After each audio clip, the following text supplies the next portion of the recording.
Welcome again. Welcome to the Christian Aid Cut the Carbon March. I believe there are 6 of you here of the 20 that made that immense march, and we're very pleased to have Fraser Winterbottom here to tell you all about it. Right, good afternoon. I'm one of Christian Aid's Cut the Carbon marchers. There were 20 of us.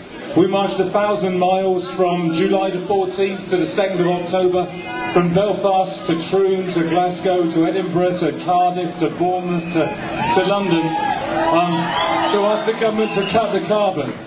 And we get 3 questions. There are 3 questions. There are half a dozen of us here. 10 of us are from the UK and 10 from overseas. And the first question we got was, why are Christian Aid involved in a political campaign like this? What are Christian Aid asking us to do to cut the carbon? And then our international friends that were marching with us would say, well, hang on a moment. Over the last 4 or 5 years in the north of Kenya, the rainfall can no longer be relied on. Where there used to be lots of subsistence farmers and pastoralists, there are now 80% of people living on aid.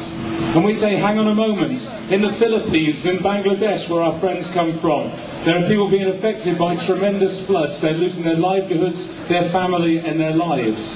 And then we say, hang on a moment, in Brazil, where there is the clean development mechanism, and we in this country offset our carbon emissions, and we do that by cutting down rainforest to plant eucalyptus trees or to plant biofuels, which are all adding to carbon emissions and ruining the ecosystems.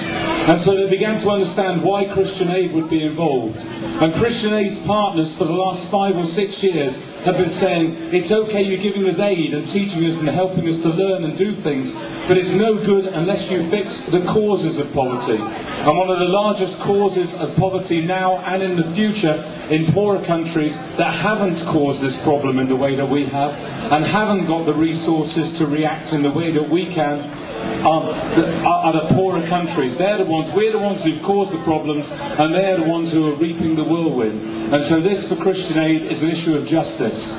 I guess the second question they would ask us is, how are your feet? And Gordon Brown made a mistake of asking my colleague Mohammed, how are your feet?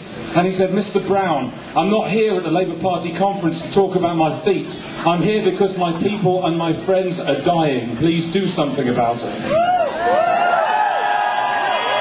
And then the last thing they used to ask us, and we're all asking, is what can we do about it? And what we can do about it is we can lobby our politicians much harder. We need a strong climate change bill. We need 80% cuts.